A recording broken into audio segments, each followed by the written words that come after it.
Thank you for the warm introduction, by the way. Yeah, that's nice. Thank you so much. Good morning. Thank you for the invitation, and thank you to the SEOC team for putting arts, culture, and creativity at the center in conversations around systemic change.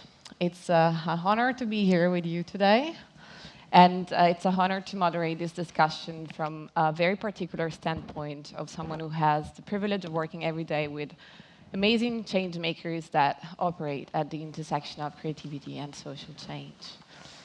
People who remind us how creativity, arts, and culture are not just a luxury or nice to have, but an essential asset in our society.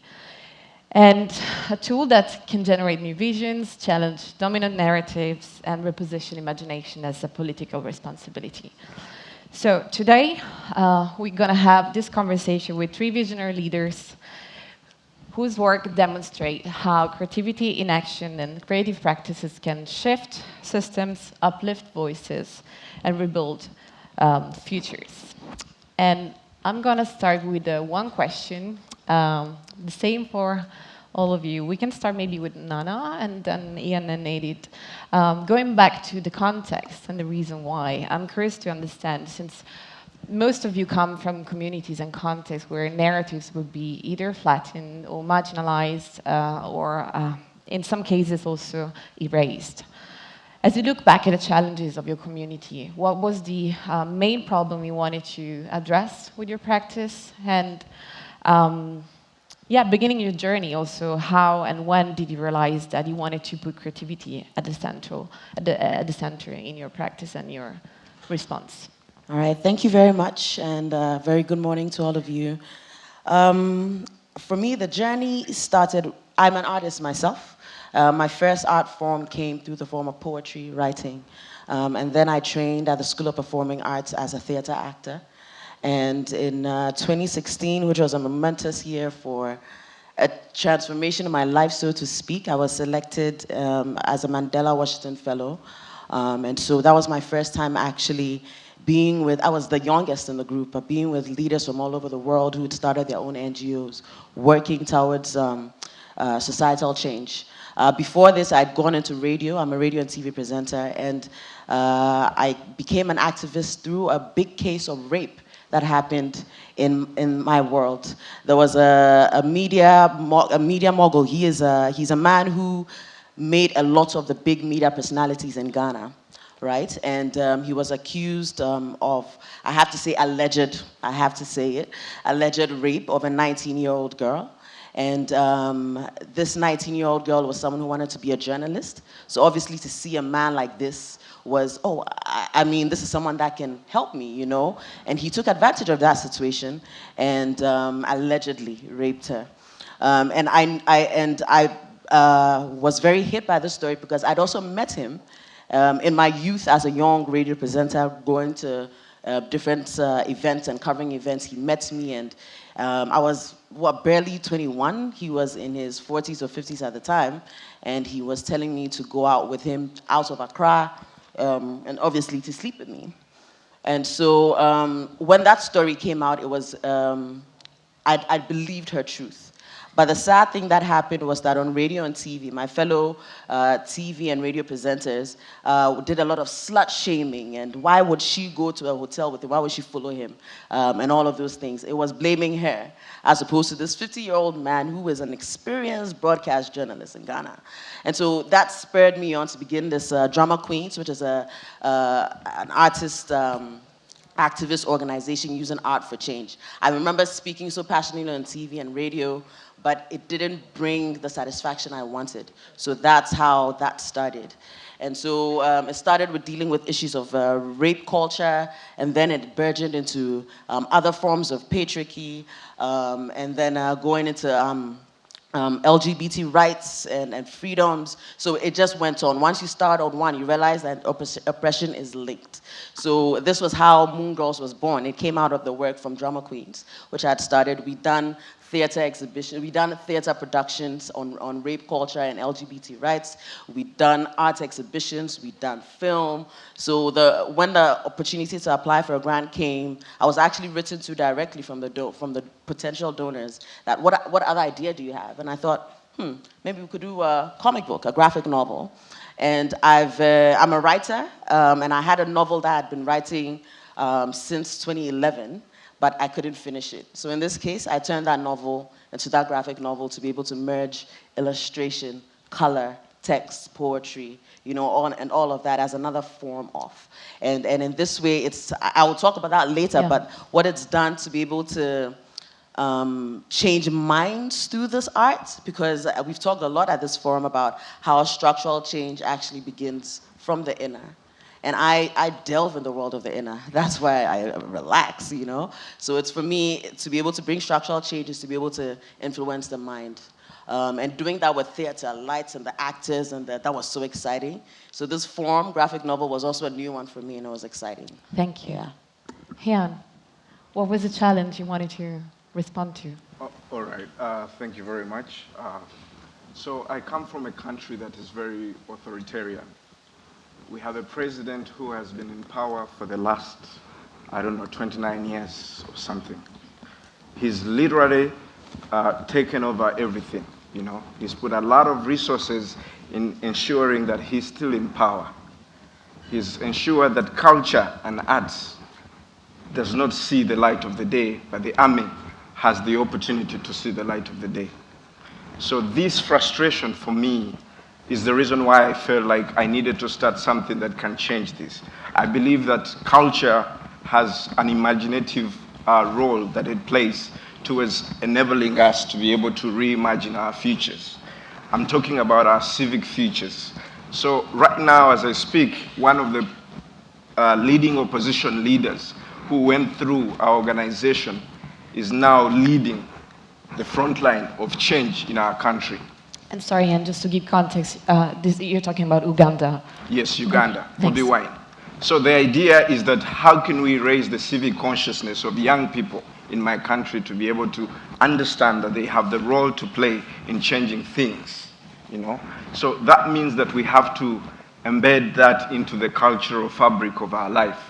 What that means is that for the last 7 years, I've been working to decentralize access to cultural infrastructure in my country, which means that we need to, a lot of cultural infrastructure is in the capital city in Kampala. So not very many people are engaging with arts and culture. I'm talking about participatory theater in terms of how it can allow us as communities to reimagine a new future so that we can see that there's leadership beyond the current dictatorship and authoritarianism. I'm talking about us being able to take the power through storytelling to change the narrative, because a lot of people are resigned to faith, and they're saying, maybe let's wait for these people to get out of power, and that's when we can enjoy the fruits of our democracy, enjoy the fruits of new social change, because we need a lot of infrastructure developments, a lot of issues that are affecting us, So using arts and culture, I believe, is one way that we are, at my organization, KQ Hub, we're doing to be able to change the mindsets of young people. And like I said, we are seeing the impact of this because the current opposition leader, Bobi Wine, a former pop musician turned now a politician, is leading the front lines of change. His engagement in the political space has awakened a lot of young people to start thinking about what it means to change leadership, what it means for us to be able to put ourselves out there and say we need change. A lot of what's happening on my continent and in my country is just because the leaders are not thinking the right way. If they think rightly, then maybe change can happen, because what is so hard about putting a good road to enable people to move their goods from one place to another, So for me, I am moving around the world telling people that we need to be able to leverage the power of community arts to be able to change, not just our communities, but we have the power, because storytelling, imagination can change the world. And I believe that all of us here should be ambassadors of cultural change in our communities. We should support, we should fund arts and culture, because the only window we have to change our democracies, to change everything that's not right, is to bring people together. And this is the convening power of arts and culture. Thank you. I echo that. Enid, how about your journey? How did it start? Gracias, Marina. Buongiorno a tutti. Buenos días a todos. Nativas is based in Switzerland. We are a cultural agency, non-for-profit, but I am Mexican. And it was born because I've been a marketing executive for the last 20 years, but I always wanted to be an artist. But creativity is a privilege that many of us don't have access to. So that's the first challenge we are trying to address, how creativity can be a real force of opportunity, a real force of economic freedom, a real force of social impact. We have in our community a woman from the Tzotzil community, that's the south of Mexico. It's not a community, it's a nation actually. And the women in this nation, they marry very young. And she defied all the society rules, and she said, I'm not going to marry, I'm going to go to university. I'm not only going to go to university, but I'm going to study gastronomy. And everybody was shocked, like gastronomy, we're Mexicans, we know how to cook, But it was just that drive from her that she wanted to create an impact in the community. And now she's one of the 50 under 50 top world chefs to watch. So this is the kind of challenges, this is the kind of impact we're trying to do, as well created platforms for those histories. Those voices have been erased in history. So we need to rewrite them. And that's how we started, right? So creating this digital platform, bringing all these stories to light. And there was a natural step. We have been featuring 40 women in the last year. And now we are moving beyond, because we think those stories shouldn't stay in the local communities. They should go to other spaces to inspire other communities, other points of view, worldviews, and then get them also inspiring to bring back to those communities. So we see creativity as a form, innovation, and we see impact as the function, as the purpose, as the intention. Thank you. Yeah, the hub and the fund that you recently launched work across different kind of creative disciplines, visual arts, digital, performing arts, and trying to address different kind of social issues, from gender justice to environmental crisis and democracy. Could you share a concrete example of a project that moved beyond raising awareness to actually influencing systems and activating communities?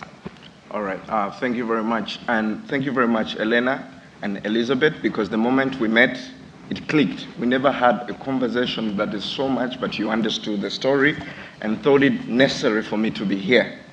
I really thank you. I really thank Opus Fund.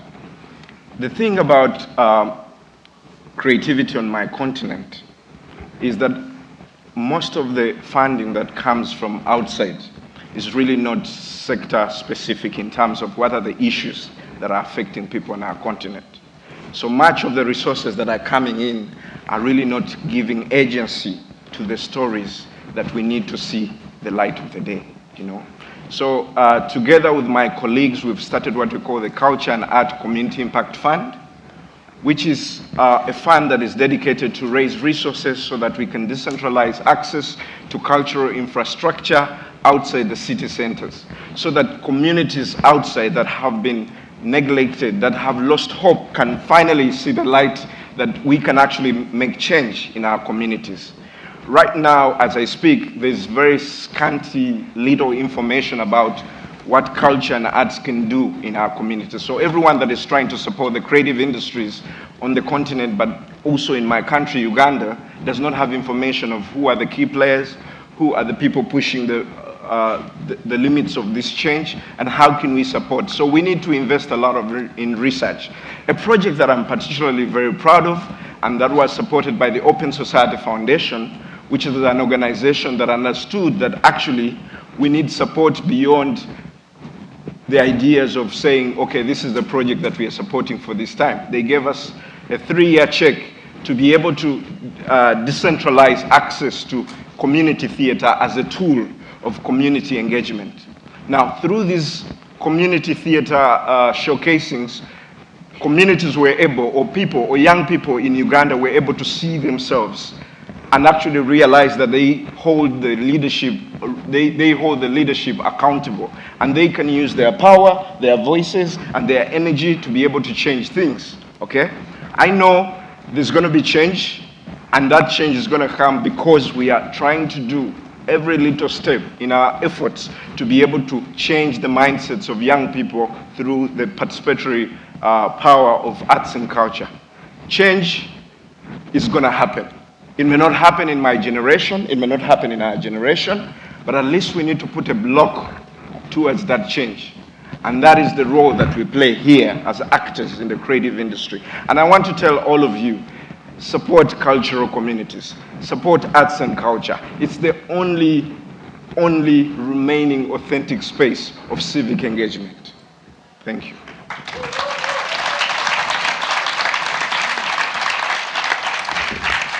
Nana, you mentioned something about the graphic novel as a form of expression, and also the kind of systems that you're trying to dismantle in a way. So everything intertwined from patriarchy to racism, colonial legacies, but also environmental injustice. And how do you see graphic novel not just as a form of expression, of art expression, but also as a tool of structural resistance and transformative activism? Can you tell us a little bit more about that? Yeah, thank you very much. As you asked the question, the first picture that they put up there is that. And this is actually an image that was powerful for me in my first days of writing the novel, because it was how I was trying to depict patriarchy, right? And for me, graphic novels, comic books are not just an art, it's actually a political tool. Because what we are trying to do with this form, this art form, is to be able to decenter the global north and recenter ourselves as Africans, as the cradle of humanity, as the cradle of knowledge and intellect, the oldest form of knowledge in the world before other systems that we do know. And through colonization, through continuous damage, continuous erasure, Africans today do not believe in their ancient forms of knowledge, which all of the world still pulls on. And therefore, you have oppressive systems like racism, like so-called globalization, and that places Africa as a space for extraction, as opposed to a source of knowledge and interconnection with nature and beginning of humanity. And for me, it was an awakening that came in my university years, and it really broke me. You know, I had depression, I had all sorts of things. So going through arts was the best forms of doing these things, and using the imagery, illustration, color, and symbolic. If you can tell, these images are very symbolic, right? It's not your average narrative of imagery. For instance, see this, you know, it's to be able to make the reader just pause, sit on a page, reflect. And particularly for young African readers who do not know their history and herstories and our histories, particularly for young African readers who do not know the damage that colonization has done and us trying to undo it. This is supposed to be a space for meditative, visual meditation, reflection, and transformation in the inner. So some of the images you'd see can merge, you see a trace of extractive industry, or you will see ancestral knowledge, like this image, for instance, or you'd see even lovemaking as a form of transformation, inner transformation and finding self. And all of these is to be able to, like I mentioned, start with the inner, first to show the outer and what that looks like in our world. The comic talks about, you know, ecological damage and things like that. But where I'm from, for instance, we have a river in the center of Accra. It's a lagoon. We call it the Koli Lagoon. It's the dirtiest, smelliest lagoon in Accra, right? And it's right next to a hospital, one of the biggest hospitals in Accra, called Kolebu. And before we were colonized by the British, that lagoon was actually believed to house a deity called Nakoli. And because Nakole, which is the deity that protected the people that came to the area, fed them. Think about all the blessings of what water does. They made sure that lagoon was always clean. It was powerful. It was a source of reverence. But today is the smelliest because because of colonization, Christianity, Ghana is about 90-something% Christians. Because of that, these knowledge forms were actually demonized, right? This is witchcraft, this is demon knowledge. So therefore, what you see today is this smelly lagoon right next to a hospital. So for us, instead of debates and arguments, which I do anyway through radio and TV, for you to be able to pause and sit on a page, reflect with a color, reflect with the symbols, reflect with the text, with the philosophical musings, is to be able to maybe bring you back, to what self is. It's actually a political language, but not for you to argue or debate, but for you to feel the political story that it's trying to say. So that's what Moongirls has meant for me. That's what Moongirls has meant for the readers that have been in the community.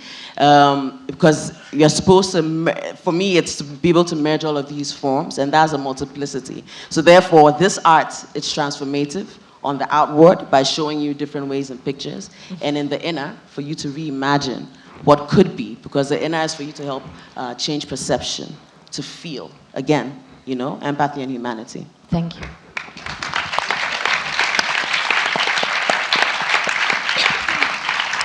Enid, I find a lot of resonances also with your work, especially speaking about extractivism. And just quoting something that I found that is in your website, you say, we don't just tell stories, we build systems that redistribute power, visibility, and resources to those who've been historically excluded. Can you guide us through this and share maybe a concrete example of a project that actually managed to shift this power and redirect resources in a tangible way? Yes, of course. So last summer, we held in Amsterdam an exhibition. It was an exhibition of a Peruvian and Brazilian artist, and she came to us for support. And as a traditional organization, we could just have given the production support and money, but we say, no, Brunei needs more than money. She needs an ecosystem, and the ecosystem needs Brunei. So who is this ecosystem, right? So we started to map out who could we benefit with the message that he was bringing of migration, of identity, of belonging. And when, of course, the first is the community of Brunei, the family, the community of Nativas, the LGBT community, the community of Amsterdam in Amsterdam West, that is a very big expat community. And then suddenly other partners start to jump in because the message was strong. And Amsterdam Pride Week put us in the programming. And then Fordenkunst is a Dutch platform. They help us crowdfund the project, and they brought all their partners that's called Head Cultural Funds. We surpassed our expectations. We crowdfunded more than we expected. The audience that we received were, brilliant. We received much more person than we expected. But it's not only that, it's not only this impact that we were doing in the migrant community in Amsterdam. At the same time, in US, it was the hardest week and the biggest of ICE rates. And we say, we need to do something about it. We are part of the same narrative. So all this money that we got extra, we send it to races. So you see that Amsterdam, they distribute the resources to races in Texas. And thanks to the resources, they were able to bring 3 families together. I mean, you just remember there were moms separated from their children, and that's their everyday jobs. And they were quite impacted and say, we are seeing the creativity and art as a force to bring more funding to our impact. So this is how we do, and this is how we see the redistribution, right? It's like a story that activates a network that activates resources, and resources that go back to the community where the stories originate. Thank you. Last round of questions, and I'll ask you to be brief. I'm sorry about that because these questions can unpack really complicated and long answers, but let's try to go more like rapid fire style. And this is about the future you envision for yourselves, for the organization you represent, but also for the communities you serve. Ian, how do you imagine scaling the influence of the hub and the fund beyond Uganda and in a more like African, a larger African ecosystem? Can you share a bit about your vision? My vision is to see that creativity and culture is supported, to see that artists, creative entrepreneurs, people who help us reimagine a new future are benefiting from not just their work, but they are able to move seamlessly. That is very important for me, because I know through the movement and through sharing different diversity and narratives, we can be able to challenge also our preconceived perceptions about certain communities. I believe diversity is very important, and creativity can help us break that silo, or creativity can help us take away the screen so that people can be able to be seen for who they are, you know. And all of us know yesterday when we're having a music dance, it didn't care where you're coming from, we're all flowing, we're all enjoying, okay? That's the power of creativity. It brings us and takes away all the masks of who we are and our identities and all this, and just brings us together as one single family. This is the vision that I have for the creative industry on the continent, but not just the continent, but globally.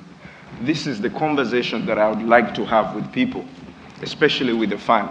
How can we support creativity from the bottom spaces? Because these are the people who are mobilizing. These are the people who are trying to help us raise the consciousness of our people. These are the people who are helping us. During COVID, all of us turned to music. That shows you the power of creativity. You know, whenever we are moving, we all somehow get to music. So I don't know if we know the power of how arts and culture, of how these storytellers, we watch movies. So we need to support storytelling, media. For instance, the continent where I come from, there's a very skewed narrative of where I come from. And that is partly because of the media, okay? So we need to change this narrative so people can see us. We can also tell our stories. We can also own our media platforms. So if we can support people who are creating media platforms on the continent, support them through the podcasts, through their small film screenings and the film productions that they're doing. If we can support the comic storytelling that is coming out from there, then we can be able to change the narrative. Creativity, culture, the arts have the power to make us better. Thank you. Thank you. Enid, looking ahead, what role do you see for platforms such as Nativas in reshaping global cultural economies and also redistributing power and working on representation, especially with indigenous communities and women? Well, I think the future is to see creativity not as a privilege, not as a luxury, not as a trend, but as a methodology for systemic change. And as well, I think the future is these spaces that bring us all together, because then we as an organization, I cannot predict the future, but when I'm in these spaces, hearing and learning from these stories like Tijakose, really inspire and really amplify that vision. So I see all of us and every one of us at the heartbeat of social impact. And the future is that we just keep beating together. Thank you. Nana, what kind of ecosystem do you think is necessary to support the work of platforms and work like Moongirls? 4 things. 1, publishers who believe in telling and publishing African speculative fiction. 2, cultural institutions that actually platform this work. Currently, Moongirls has an exhibition, as part of an exhibition at the Welt Cultural Museum in Frankfurt. And this is where they did an exhibition on African speculative comic novels that center women as protagonists or written by women. And things like that is what we need. Thirdly, education that also integrates. So think of high school where you're learning Dante, for instance, where it's still incorporated graphic novels and comics as part of a literature that kids need to study. And fourthly, networks, community networks that expand the work. So, for instance, book clubs or art exhibitions to make you see the comics in other forms. When we launch Moongirls, we launch it with an arts exhibition for you to see it as an art form, in canvas art, for instance. So these are the 4 things, and time is up, so I'll shut up. Thank you. Thank you so much. Thank you so much for this conversation. I think we went through the power of creativity as a soft skill, but also as a structural one. Thanks.